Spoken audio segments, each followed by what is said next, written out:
prometiendo que ya estamos en el aire. Está el querido Héctor Toti Flores, dirigente social, y Fabián Choso, el presidente de FONGA. Gracias a los dos por esta generosidad de estar conmigo esta noche. Bueno, ¿dónde está el fenómeno de la droga? Digamos, ¿cómo lo podríamos poner en términos de película? Más que la foto de después, podemos hablar después, pero la película, ¿cómo ha sido en estos años? Bueno, yo creo que el informe de la UCA, que me parece que es muy serio y que pone hoy en la discusión hacia dónde vamos, es evidente que hay un crecimiento, pero muy fuerte, del consumo y también muy visibilizado, digamos, ¿no? A mí me parece que el tema antes estaba como en algunos focos, en algunos barrios, en algunos lugares, y hoy puede estar en cualquier lado. Y eso me parece que es lo distinto, es decir, en los últimos años se ha desarrollado en ese sentido. El otro tema que me parece interesante también del informe de OCA es que con represión no alcanza. Es decir, también el informe dice que donde hay policía en los barrios, eso no disminuye la venta ni la peligrosidad de los lugares donde es. ¿Eso por qué? Porque tiene que ver, yo creo que, bueno, esto también es parte de lo que se visibiliza, la connivencia de las fuerzas de represión, de la política y de los que tienen poder. Sin lo cual todo el mundo no podría ver dónde y saber dónde se vende droga, y que nadie haga nada. Y que nadie haga nada. Eso lo explicaría. Es terrible, así es. Y ahora se hace evidente, todo lo que estaba más o menos larvado, ahora se hace evidente, digamos, ¿no? Hay veces cuando te cuentan la merca en el barrio, lo traen en el patrullero, vos no podés creer, pero existen esas cosas, no son fantasías. Entonces, esto también rompe con el paradigma de que llevando gendarme a un lugar, llevando policía a algún lado, se soluciona el problema de la penetración de la droga en los barrios. O sea, ¿vos no crees en gendarmería? No, yo creo que no, se tiene que dar otro tratamiento. Y acá tiene que ver que hoy la droga también es un vehículo de construcción de un poder parainstitucional fenomenal. Siempre hubo en el conurbano bonaerense hace 20, 30 años que hay un poder parainstitucional oculto que estaba ligado a algunas prebendas del Estado, la aparición de los punteros, qué sé yo. Hoy la herramienta fundamental para ese poder parainstitucional es la droga. O sea, ya no es más el juego ilegal. Ya no es más el juego ilegal, ya no es tanto la prostitución ni la trata, sino el tema donde se genera un enorme capital que permite desarrollar este negocio es la droga. Y eso genera también algunas diferencias con relación a los liderazgos que se establecen. Bueno, también el informe dice claramente que hoy los líderes en la villa, yo vivía en una villa cuando vine de Entre Ríos hace 40 años, y aquel que trabajaba, aquel que tenía la posibilidad de irse, que se esforzaba un poco así, donde mirarse y que todos querían. Hoy eso ya no es así. Hoy es la ciudad de Dios, digamos, la película brasileña que describe el fenómeno de la favela. Son los pibes que pueden comprarse una moto, que andan con las mejores chicas, qué sé yo, empiezan a hacerlo, pero liderando. Una sociedad hedonista, muchas veces en el peor del sentido, en el cual vale lo que tenés. Ya no vale ser un gran docente, un gran médico, etcétera, lo que antes valía, sino que estás tocado. Sí, yo creo que el gran cambio, vos decías en términos de una película, creo que estamos pasando de una película, de las viejas películas en blanco y negro a las películas en color. O sea, el fenómeno en parte crece y en parte se va haciendo más visible, porque van cayendo muchas barreras y porque además van sumándose nuevas generaciones a prácticas que tienen que ver no solamente con el consumo, sino con el riesgo, con las conductas de riesgo, en una cultura que en lo que hace a la juventud le exige y le propone todo el tiempo romper todos los límites, que la diversión, el bienestar, tiene que ver con cumplir la menor cantidad de normas posibles, ¿no? Entonces eso también marca una pauta y va estableciendo conductas y un determinado sentido social del consumo de sustancias y particularmente de alcohol. Creo que el problema más serio que nosotros tenemos es la puerta de acceso al alcohol.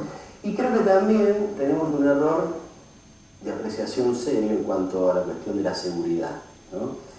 Y que en esto se juega como nosotros como sociedad nos hacemos cargo del tema de la droga o lo seguimos poniendo como algo que viene de afuera y que nos ataca. Yo me acuerdo con él en el sentido de que la respuesta de la gendarmería y de la policía no alcanza. ¿Por qué? Porque el problema de las drogas y del narcotráfico también tiene una dimensión fuertemente cultural y está instalado en las prácticas de relación social y de supervivencia de la gente. Entonces, hay mucha experiencia, esto la OEA en los últimos documentos lo muestra, donde una de las cuestiones más interesantes, los resultados más interesantes, se ha logrado transformando las condiciones de vida de determinadas poblaciones, donde el narcotráfico y el problema de las drogas era complejísimo y muy difícil de erradicar. No se erradicó solamente con intervención policial o militar, sino con transformaciones sociales que hicieron, además, un cambio cultural, que la gente se haga cargo, que la resolución del problema es también responsabilidad de cada uno de los que habitamos en la comunidad, ¿no? Me parece que ese es el cambio de enfoque, porque si no, esperar que venga la policía, el ejército X a resolver el problema, sigue repitiendo, casi te diría, una dinámica que tiene que ver con la construcción del problema de las drogas, que es la desresponsabilización, poner todo afuera y esperar, poner la culpa del otro y esperar que la resolución venga de parte del otro. Ahora, es menos cierto que aquel que denuncia tampoco tiene demasiado cobijo, que aquel que intenta combatir no siempre es bien tratado ni mucho menos resguardado, y no es menos cierto que la justicia a veces parece una puerta giratoria donde termina cayendo muy poco. Y además el Estado, definitivamente cuando combate el narcotráfico, combate lo que se choca, el menudeo. Las bandas criminalizadas, francamente, gozan de muy buena salud y acrecientan su dominio, su poder. No son desarticuladas. No es Bernie el hombre que puede, es el que no puede, digamos. Pasa que la película en colores te muestra una realidad que no es los buenos y los malos. Nosotros cuando veíamos las películas de cowboys, estaban los buenos y los malos. O los indios y los cowboys, y ahí está. Hoy las bandas son articulaciones complejas que atraviesan todos los estratos de la sociedad. Entonces no está el narcotraficante que está escondido. No, además que tiene un nivel de organización descomunal. Y tiene un nivel de tecnología que combatido con un Estado desorganizado. Exactamente. O sea, es una batalla desigual. Porque es un Estado que no interactúa ni siquiera las fuerzas provinciales con la nación, ¿no? O que tiene un nivel de interacción muy bajo. Sí, yo creo que esto es muy parecido a lo de la pobreza. En Argentina, que haya pobreza y que la gente pase hambre es una cuestión moral, no es una cuestión política ni económica, digo porque hay. Con la droga pasa exactamente lo mismo. Yo creo que es generadora de poder, de un poder parainstitucional que algunos se instalan desde ahí y construyen ese poder. Y eso es lo que cuesta desarticular. Porque fíjate, yo estuve en Medellín hace algunos años viendo de cómo se había resuelto el tema de el barrio donde estaba Pablo Escobar, el Santo Domingo, y me decía, es complejo, digamos, ¿no? Pero algunas medidas han sido muy simples. Por ejemplo, colocar un cable carril que permita que no se le cobre peaje al que venía de arriba, el habitante que venía de arriba, a trabajar en el centro. Y generó una integración. Es decir, hay medidas que son efectivas de los cerros a trabajar al centro de Medellín.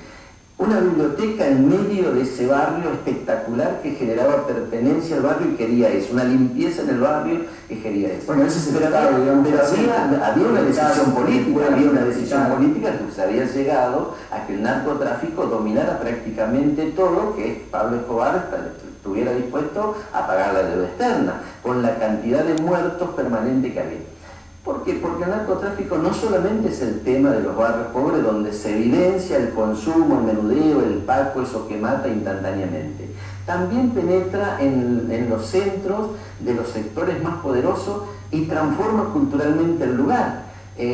Uno habla hace poco un informe claro sobre la cuestión de la 1114, creo, donde el narcotraficante más importante, el peruano, que ahora no me acuerdo el nombre, estaba en un country, que podía ser Nordelta o Ezeiza, pero estaba en un country, viven en un country. La otra cuestión es la cultura argentina, es muy penetrable, y después voy a dar el dato que da la UCA con relación de cuándo es el momento de mayor crecimiento y qué tiene que ver con la cuestión política.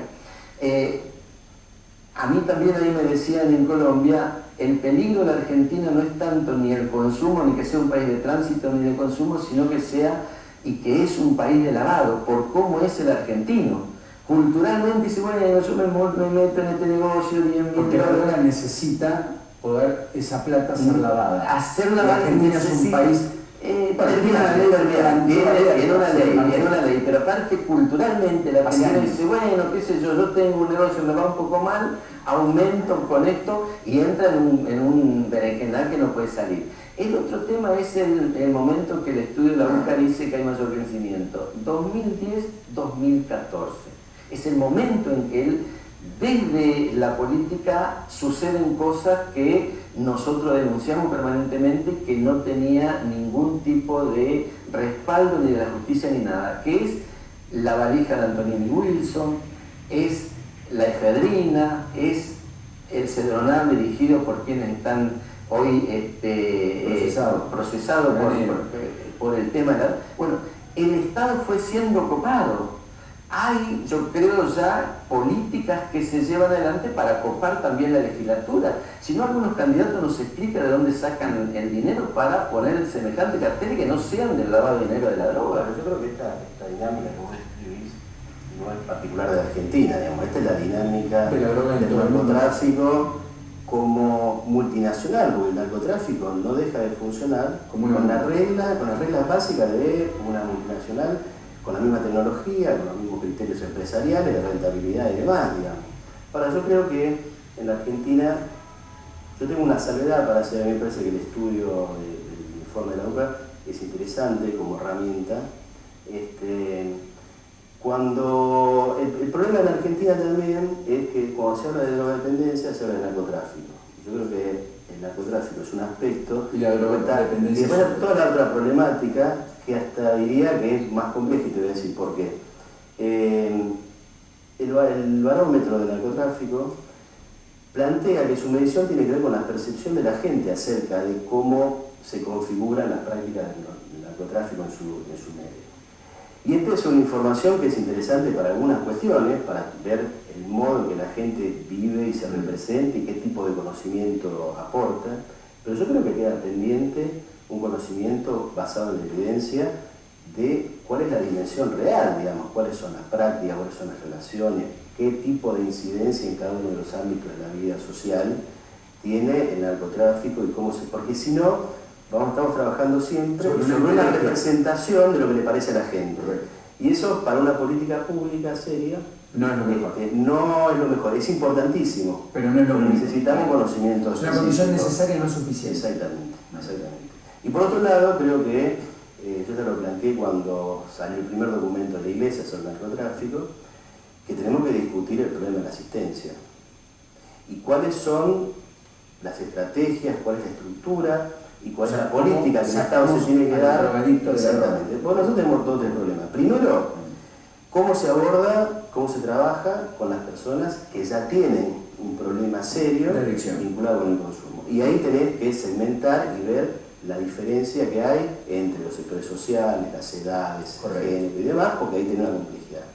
Después tenés que ver qué estrategia de prevención te das para no llegar a. Y después tenés que preguntarte por la brecha que existe entre la cantidad de gente que necesita asistencia y la asistencia que verdaderamente se da. La brecha es enorme. La ONU, la Organización Mundial de la Salud, plantea que la brecha es del 75% de las personas que necesitan algún tipo de asistencia que no tienen. O sea que solo la asistencia está dispuesta para 1 de cada 4. Exactamente. Con lo cual quedan siempre 3 afuera. Exactamente. Sin saber cómo recuperarse. Ese es un dato fundamental. Y otro dato más que me parece importante. El último fundamental. Sí. Cuando vos estudias la edad de inicio en el consumo y estudias la edad de inicio en la comisión de delitos, que son los estudios que nosotros estuvimos haciendo desde FONDA, vos ves que todo comienza a explotar entre los 11, 12 y 13 años. Y que entre los 13 y los 15 años hay una duplicación y triplicación del consumo y demás y de las prácticas delictivas. Entonces, eso marca que el problema no pasa estrictamente por ahí, ese es un problema. Pero que el enfoque de una política pública tiene que ir más atrás, tiene que ir a las edades más bajas de los chicos, porque ahí es donde se generan las condiciones de posibilidad de esa explosión. ¿Tiene un último? Sí, un minuto. A mí me parece que el tema no es solamente una cuestión técnica, el hecho de que aparezca este informe pone en discusión, y a mí me parece que eso es lo importante, que antes estaba como relegado el tema, es una cuestión política. Y todo en el momento en que hoy estamos viviendo, de una degradación de la política, cada cosa que suceda tiene que ver con las cuestiones políticas. Ahora seguramente van a conversar sobre la cuestión de la barra brava y el fútbol. Tiene que ver con la política. La presencia de barra brava tiene que ver con que son grupos de choque de la política que se utilizan muy dinámicos. No toda la política. No, pero digo en general es autonomía. El que construye poder a partir de ahí. Y hoy ya no se necesita, fíjese, el tema de la droga es peligroso en cuanto al desarrollo de la política, porque el tema de los planes sociales, los punteros y todas esas cosas estaba de alguna manera controlada por la política, que entonces decía, cuando a alguien no le daba, se lo trae. Con la droga tienen autonomía absoluta estas bandas, absoluta, no necesitan de la política, al contrario, hoy ya creo que se instalan desde la política para desde ahí controlar todo, y ese es el peligro que corre Argentina. Por eso también la recomendación de los obispos, que hay que pensar muy bien a quién se vota, y más allá de que simpatía tenga por qué partido, a mí me parece que hoy es necesario darle poder a los honestos y no al roban pero hacen. Héctor Totti, gracias por este ratito. Fabián Choso, gracias. Hasta la próxima, a ambos.